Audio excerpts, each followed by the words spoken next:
Gold, trusted gold buyers. మీరు తాకట్టు పెట్టిన బంగారాన్ని విడిపించి ఈ రోజు ఉన్న మార్కెట్ ధరకు కొనబడను. ఈ ప్రాబ్లం ఎక్కడ వస్తుందంటే మన దగ్గర ఉన్న మీడియా వాళ్ళకి బేసిక్ నాలెడ్జ్ లేదు, ఇది ప్రశ్నలు అడగడానికి దమ్ము కూడా లేదు. ఇన్ఫ్యాక్ట్ నేను అడిగాను, మన దగ్గర నేను ఒక 2 నెలల ముందు ఢిల్లీకి వెళ్ళాను, వెంట మీటింగ్ విత్ క్లయింట్. అక్కడ అంత అయిపోయిన తర్వాత ఐ హ్యాడ్ అబౌట్ 4-5 hours నా ఫ్లైట్కి. సో తెలంగాణ భవన్కి వచ్చాను, అక్కడ మీడియా రూమ్ ఉంది ఒకటి. కొంతమంది తెలిసిన వాళ్ళు నాకు ఉన్నారు అక్కడ, వాళ్ళతో మాట్లాడుకుంటే అప్పుడు దానికన్నా ఒక రోజు ముందు రాహుల్ గాంధీ ప్రెస్ కాన్ఫరెన్స్ ఉండే. సో వాళ్ళ దగ్గర అడిగాను, మీరు ఎందుకు ప్రశ్నలు అడగలేదు? ఎక్కడ అడుగుతాం సార్, మమ్మల్ని వెనక కూర్చోబెట్టారు 10-15 రోజులు వెనక. మమ్మల్ని ఎంత ఫ్రంట్ రో only Congress, pro Congress journalist పెట్టారు, లీడర్లు కాంగ్రెస్ జర్నలిస్ట్. వాళ్ళ దగ్గర చెప్పారు కూడా ఏ క్వశ్చన్లు అడగాలని. మిగతా ఎవరైనా అడిగితే వాళ్ళని గోడీ మీడియా, బీజేపీ ఏజెంట్ అని చేసేస్తున్నారు. ఈ ప్రశ్నలు అడగాలి. Rahul Gandhi, why didn't your party file a petition in 45 days? ఎందుకు మీరు 45 daysలో ఫైల్ చేయట్లేదు? మీరు అంటున్నారు కదా ఓట్ చోరీ జరిగింది, ఫైల్ అ పిటిషన్. దమ్ ఉంటే మీరు ఒక పిటిషన్ ఇవ్వండి. అది ఫస్ట్ క్వశ్చన్. సెకండ్ క్వశ్చన్, మీరు నవీన్ చావ్లా గారిని అదే పోస్ట్లో తీసుకొచ్చిన సోనియా గాంధీ ఎట్లా తీసుకొచ్చారో ఎక్స్ప్లెయిన్ చేయండి. That has B explained. Naveen Chawla was the number 1 crook. నేను చెప్పలేదు, వి గోపాల్ స్వామి చీఫ్ ఎలక్షన్ కమిషనర్ చెప్పారు. అప్పుడు డిస్కషన్ నడుస్తున్నప్పుడు వీళ్ళు ముగ్గురు ఉన్నారు ఆ టైంలో, ఒక chief election commissioner, 2 election commissioner. ఈయన మేజర్ డిసిషన్ తీసుకున్నప్పుడు ఇమీడియట్గా ఫోన్ తీసుకొని బాత్రూమ్కి వెళ్ళిపోతాడంట. అర్ధగంట తర్వాత తిరిగి వస్తారంట, ½ an hour బాత్రూంలో ఉంటారంట. Is taken his phone with him. అక్కడ వెళ్ళి ఎవరికో కమ్యూనికేట్ చేస్తున్నారు. And this is said by mister Gopal Swami on record. In fact మొన్న గోపాల్ స్వామి గారిని మళ్ళీ I think NDTV or was it India Today interview చేశారు. ఆయన అడిగారు, is it possible to tamper EVM? He said no, it is not possible. వీళ్ళకి ఎందుకు ballot paper కావాలంటే వీళ్ళు అప్పుడు చేసిన మీకు తెలుసు బూత్ క్యాప్చరింగ్, లాలూ ప్రసాద్ యాదవ్ వీళ్ళందరూ చేసిన బూత్ క్యాప్చరింగ్ మళ్ళీ వీళ్ళకి కావాలి. ఎన్నోసార్లు సుప్రీంకోర్టు కొట్టిపడేశారు ఈ పిటిషన్ని. ఈవీఎం గారు సుప్రీంకోర్టు ఆస్ట్ బుల్లెట్ కార్డ్ కేసుకి వెళ్తారా? మళ్ళీ జెట్ ప్లేన్లు ఎందుకు? మనకు అక్కర్లేదు కదా, ఎయిర్క్రాఫ్ట్ అక్కర్లేదు. మనం ఎదుబండ్లోనే పోదాం మనం ఇప్పుడు మళ్ళీ ఢిల్లీకి, ఇక్కడ హైదరాబాద్ నుంచి. We have got an EVM which is a proven machine. Challenge చేశారు ఎలక్షన్ కమిషన్. అప్పుడు ఆమ్ ఆద్మీ పార్టీ ఏమన్నారు, మాకు అది ఎలక్షన్ అది ఈవీఎం ఇచ్చేసి మేము ఇంటికి తీసుకెళ్తాము, మా ఆఫీస్ తీసుకెళ్తాము, అక్కడికి వెళ్ళి మొత్తం సెట్ చేసి మీకు చెప్తాం ఎట్లా ట్యాంపర్ చేయాలని. సారీ, అక్కడ మీరు మొత్తం బాక్స్ ఓపెన్ చేసేస్తారు. ఇట్ ఇస్ నాట్ ట్యాంపరబుల్ అని సుప్రీంకోర్టు చెప్పారు. అట్లా చాలా ఉన్నాయి. ఈయన చేసిన మౌత్ కా సౌదా గారి కామెంట్స్ సోనియా గాంధీ అందరికి తెలుసు. And what happened after that? Chowkidar Chor high అని చెప్పిన రాహుల్ గాంధీని సుప్రీంకోర్టులో అపాలజైజ్ చేయాల్సి వచ్చింది దానికి. This also should be taken up. నేను మళ్ళీ చెప్తా, election commission or at least supreme court has to order and enquiry against Rahul Gandhi. ఆయన్ని కాన్స్టిట్యూషనల్ బాడీని ఇట్లా థ్రెటన్ చేసిన దానికి there should be a criminal case filed against him and he should be disqualified because of this particular comment he made against the 3 election commissioners. ఎట్లా ఇస్తారండి? BJP వాళ్ళు కూడా చేయొచ్చు కదా, రేపు మిమ్మల్ని చూసుకుంటామని చెప్పారు ఎప్పుడైనా? ఎంఎస్ గిల్ని మీరు కమిషనర్గా అపాయింట్ చేశారు, టీఎన్ శేషన్ టికెట్ ఇచ్చారు, కాంగ్రెస్ టికెట్ పోటీ చేయడానికి గాంధీనగర్ నుంచి. Was he not compromise then? Seshan was excellent commissioner, no doubt about it. ఆయన చాలా మటుకు మార్పులు తీసుకొచ్చి. ఈవీఎంలు ఎవరు తీసుకొచ్చారండి? It was introduced by Rajiv Gandhi government. మళ్ళీ ప్రియాంక వాద్రా ఏమంటుందో వద్దంటుందో, వాళ్ళ నాన్నగారు చేసిన తప్ప అప్పుడు. This is what we need to ask. ఒక్క రోజులోనే ఎలక్షన్ రిజల్ట్ డిక్లేర్ చేసేస్తున్నారు after the entire process is over. మీద బ్యాలెట్ పేపర్ మీకు ఎందుకు? మనం we have gone back, electronic యుగంలో ఉన్నాం మనం. We got mobile phone with us. వద్దు మనకు మొబైల్ ఫోన్ వద్దు, మన మొబైల్ ఫోన్ అంతా పక్కన పెడదాం, ల్యాండ్ లైన్తోనే మాట్లాడదాం ఇప్పటి నుంచి. ఇట్స్ నాట్, వీ హ్యావ్ మూడ్ అవేడ్ నేచ్. మీకు దమ్ము ఉంటే మీరు ఛాలెంజ్ చేయండి. In front of experts you prove that the EVM can be tampered. మీరు గెలిచిన చోట్ల మీకు ప్రాబ్లం లేదే. తెలంగాణలో గెలిచారు కదా, ప్రాబ్లం లేదు, అక్కడ ఏం ఓట్ చోరీ జరగలేదు, అప్పుడు ఒక్క మాట కూడా అనలేదు ఓట్ చోరీ గురించి. కర్ణాటకలో గెలిచారు కదా, అక్కడ కూడా ఓట్ చోరీ లేదు. తమిళనాడులో గెలిచారు కదా, అక్కడ అమిత్ షా గారు చెప్పారు, వెస్ట్ బెంగాల్లో ఓడిపోయాం మేము, తమిళనాడులో ఓడిపోయాం, కేరళలో ఓడిపోయాం, కర్ణాటకలో ఓడిపోయాం, తెలంగాణలో ఓడిపోయాం, హిమాచల్ ప్రదేశ్లో we last, Jharkhand we last. We never complaint against EVM, we never complaint vote చోరీ.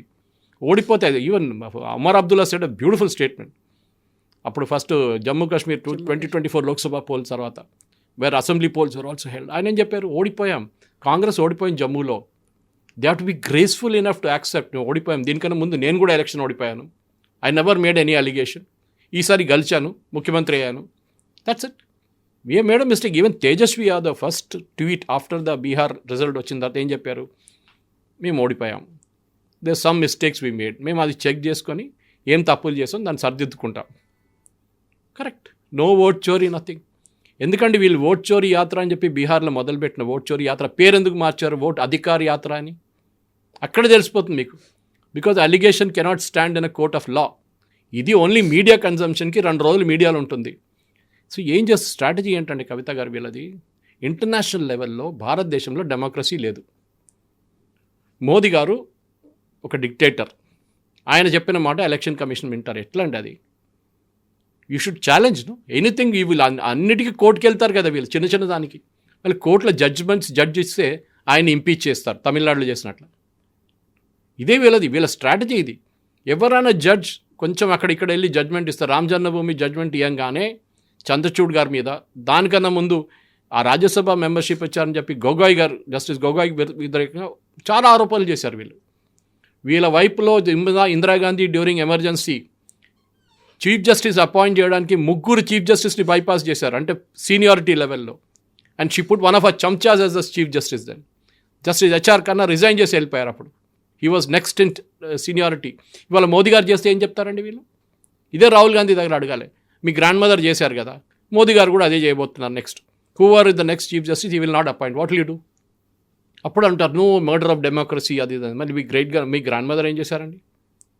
వాళ్ళ గ్రేట్ గ్రాండ్ ఫాదర్ అయితే చెప్పక్కర్లేదు. ఆయనైతే first amendment to the constitution was freedom of press తీసేశారు ఆయన. ఫ్రీడమ్ ఆఫ్ ఎక్స్ప్రెషన్ తీసేశారు ఆయన అక్కడి నుంచే. ఫస్ట్ అమెండ్మెంట్ నెహ్రూ తీసుకొచ్చాడు. 1950 26 జనవరి, I think within a week he bought in the first amendment. Ambedkar గారు రాసిన కాన్స్టిట్యూషన్ మార్చేశారు ఆయన ఆ రోజు నుంచి. అప్పటి నుంచి 140 130 అమెండ్మెంట్ చేసింది కాంగ్రెస్ పార్టీ. సో ఆర్గ్యూ చేసుకుంటూ పోతే చాలా ఉన్నాయి. బట్ రాహుల్ గాంధీ ఓట్ చోరీ, ఇది ఈ చోరీ అంటావు. తెలంగాణలో కూడా రీఎలక్షన్ పెట్టండి, ఓట్ చోరీ ఇక్కడ కూడా జరిగింది. తెలంగాణలో సర్పంచ్ ఎలక్షన్లో కూడా ఓట్ చోరీ జరిగింది. తెలంగాణలో అసెంబ్లీ ఎలక్షన్లో కూడా ఓట్ చోరీ జరిగింది. కర్ణాటకలో కూడా జరిగింది. We have want re-election in Karnataka. చేస్తారా? అక్కడ అంతా బాగా జరిగింది, నో ప్రాబ్లం, ఎందుకంటే మేము గెలిచాం. మీరు ఓడిపోయినప్పుడు you should have the capacity. Even sports పీపుల్కి చెప్తారు కవిత గారు, ఒలింపిక్స్కి 4 సంవత్సరాలు ఒలింపిక్స్కి ప్రిపేర్ చేసి సింగులర్ ఫోకస్తో ఇది ఆ 10 సెకండ్లో 100 మీటర్స్ రేస్ ఫినిష్ అయిపోయి ఓడిపోయినప్పుడు వాళ్ళు డ్రగ్స్ తీసుకున్నారు, వీళ్ళు మిస్ఫైర్ అయింది, లేకుంటే ఇంకేదైనా ఆరోపణలు చేస్తే కాదు కదా. You have to learn sportsmen spirit, దానికి అంటారు. You have lost. The problem is Rahul Gandhi వాళ్ళ పార్టీ క్యాడర్స్ ఏం చెప్తున్నారంటే, నేను ఎలక్షన్ ఓడిపోలేదు, మీకు తెలీదా? బీహార్ ఎలక్షన్ మనం గెలిచాం. ఏది 6 సీట్లు వచ్చిన తర్వాత, పోటీ చేసింది 65, దాంట్లో 6 వచ్చినాయి. మేము గెలిచాం ఎలక్షన్. కానీ ఎలక్షన్ కమిషన్ ఆఫ్ ఇండియా మమ్మల్ని ఓడించారు, మీకు తెలియదు అదంతా. బికాస్ ఒక్కసారి మీరు కంటిన్యూస్గా ఏ క్రికెట్ మ్యాచ్లో అయినా కానీ, క్రికెట్ కెప్టెన్ ఉన్న రోహిత్ శర్మ కానీ, విరాట్ కోహ్లీ కానీ 7 మ్యాచ్లు ఓడిపోతే తీసేస్తారు క్యాప్టెన్సీ నుంచి. ఇక్కడ తీయడానికి దమ్ము లేదు ఎవరికి. రాహుల్ గాంధీని క్వశ్చన్ చేయడానికి ఒక్కరు కూడా దమ్ము లేదు. నెక్స్ట్ డే పార్టీలో ఉండరు. ప్రైవేట్ లిమిటెడ్ కంపెనీ అది మన షహజాద్ పూనావాలా నుంచి మిగతా అందరు చూసుకుంటూ వస్తున్నాం మనం. ఎవరు పార్టీలకు మాట్లాడతారు, శశి తరూర్ను ఎట్లా సైడ్ లైన్ చేస్తారో అట్లా చేస్తారు వాళ్ళు. పార్టీలో Congress there is no democracy. Revanth Reddy గారిని I sympathise with him because he has to say this. Otherwise ఆయన రేపు ఉండలేరు. ఇక్కడ రెడీగా కూర్చున్నారు క్యాండిడేట్లు చీఫ్ మినిస్టర్ కావడానికి. ముందే ఆయన మీద ఏబీవీపీ అని చెప్పి వెనకాల చెప్తూనే ఉంటారు కాంగ్రెస్ వాళ్ళు. And this will become very obvious. Now somebody from RSS can easily go and challenge in court of లా. ఎక్కడ గోవల్కర్ చెప్పారు దట్ దళిత్ అండ్ ముస్లిమ్స్కి ఓటు ఉండకూడదని ఎక్కడ చెప్పారు ఆయన? This is what needs to be done as a constitutional head. ఏదో గల్లీల leader కాదు. As a constitutional head you should be very very responsible. మీరు ఏం మాట్లాడుతున్నారో మీరు చాలా కేర్ఫుల్ ఉండాలి.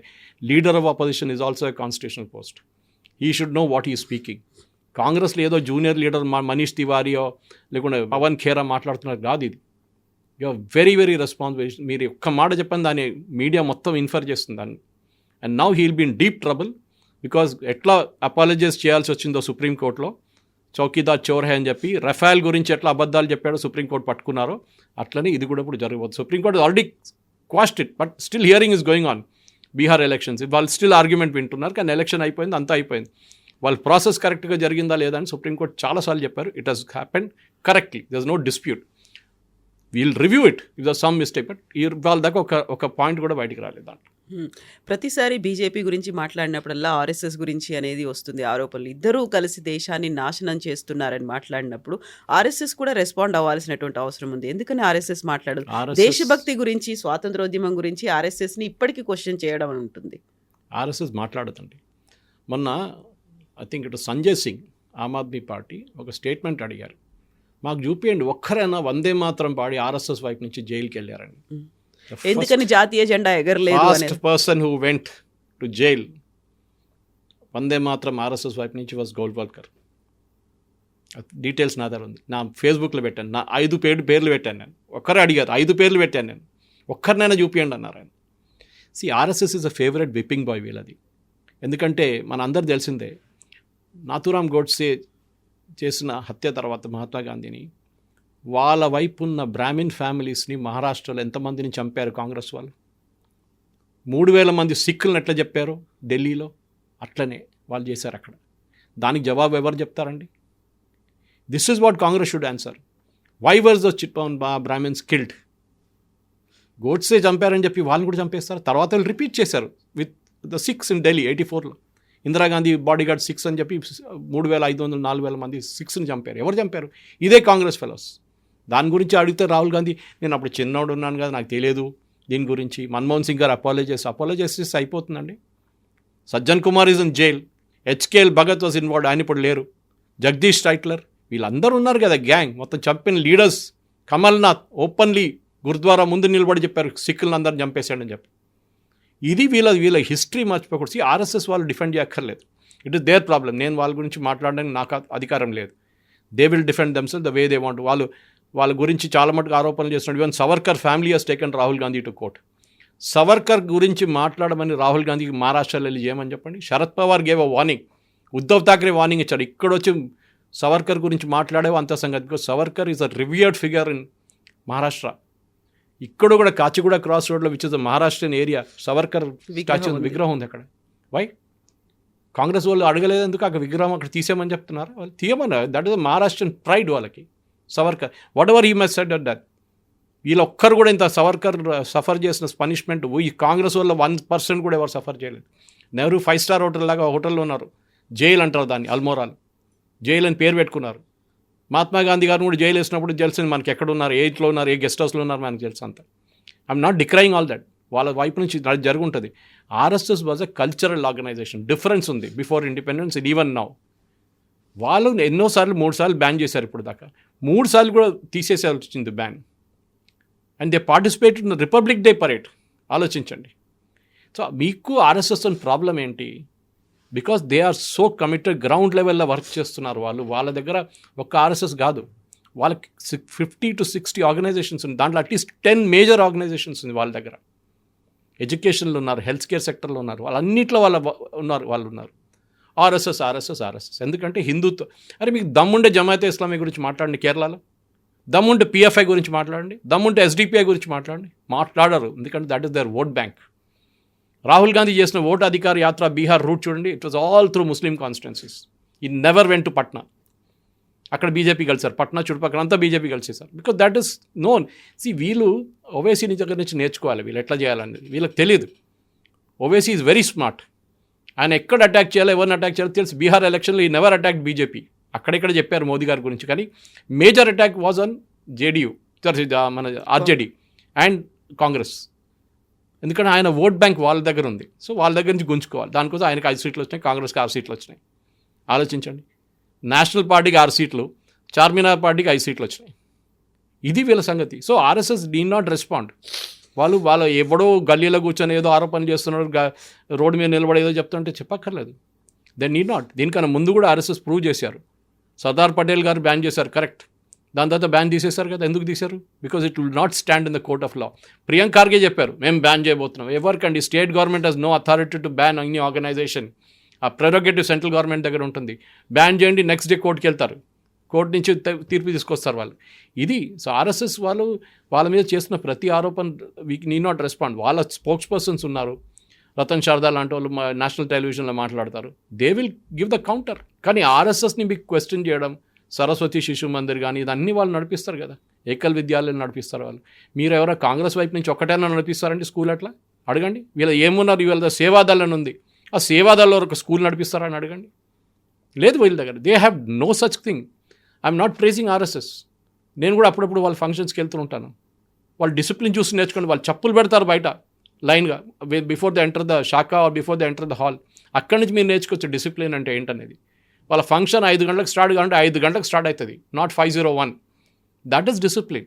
యూ మే అగ్రీ వాళ్ళ ఫిలాసఫీ హిందుత్వం ఉండొచ్చు, వాళ్ళు పాడుతున్న పాటలు కమ్యూనల్ కావచ్చు, అన్నీ చెప్తారు. ఈసారి కేరళలో ఎలక్షన్ ఓడిపోవడానికి one of the main reasons Pinarayi Vijayan and ట్రివాండ్రంలో వాస్ ఆర్ఎస్ఎస్ ఒక యాంథమ్ అని కాదు, ఒక సాంగ్ కొంతమంది స్కూల్ పిల్లలు వందే భారత్ ఇనాగ్రేషన్లో పాడారని చెప్పి పెద్ద ఇష్యూ చేశారు. That is one of the reasons హిందువులు అందరు కలిసి ఓటేసి బీజేపీని కల్పించారు Trivandrum, because it's a hard core Hindu area. Nair Menon community which I come from, it is Shashi Tharoor is a Nair, 4 సార్లు కలిచారు అక్కడి నుంచి దానికోసం. That is the reason we should understand. వీళ్ళు ఎంత హిందువుల్ని తిట్టారో కాంగ్రెస్ వాళ్ళు, అంత హిందువులు కలిసి వచ్చి వాళ్ళ వ్యతిరేకంగా ఓటేస్తున్నారు. ఇది రాహుల్ గాంధీ అర్థం చేసుకోలేకపోతున్నాడు. అనేమనుకుంటారు ముస్లిమ్స్ అందరూ మాకు ఓటేస్తారని. బీహార్లో జరగలేదు.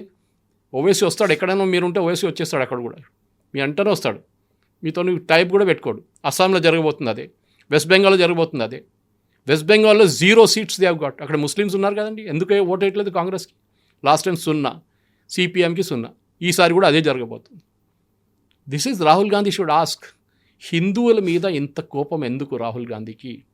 ఇవాళ దాకా రామ్లల్లాని చూడడం వెళ్ళలేదు ఎందుకు? Not Priyanka, not Sonia, not Rahul, ముగ్గురు వెళ్ళలేదు. This is something we need to ask. అరే మోదీ గారు వెళ్ళారు, ఆయన ప్రాణ ప్రతిష్ఠ చేపించారు, ఏం చేపించారు, ధ్వజారోహణ చేపించారు, సర్సంఘచాలకు వెళ్ళారు, దట్స్ ఆల్ ఫైన్. మీరెందుకు వెళ్ళట్లేదు? లక్షలాది మంది వెళ్ళారు ఇండియన్స్, మీకు వెళ్ళడానికి కాదా? కుంభమేళకి డీకే శివకుమార్ వెళ్ళారు, మీరెందుకు వెళ్ళలేదు?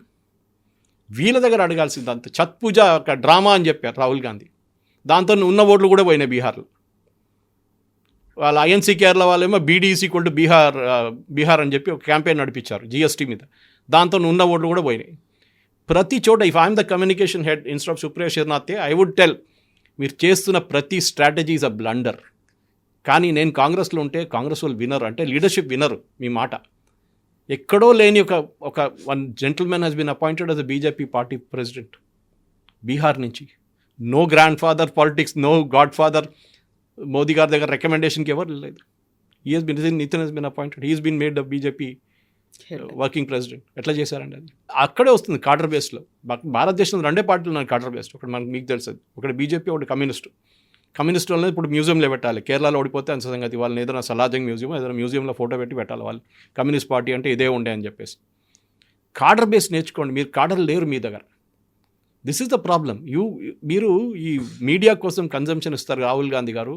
మీరు గ్రౌండ్లో పనిచేయండి, అప్పుడు మీ పార్టీ మంచి పడుతుంది. అది చేయరు, ఎప్పుడు దాకా వీళ్ళు చేయరు.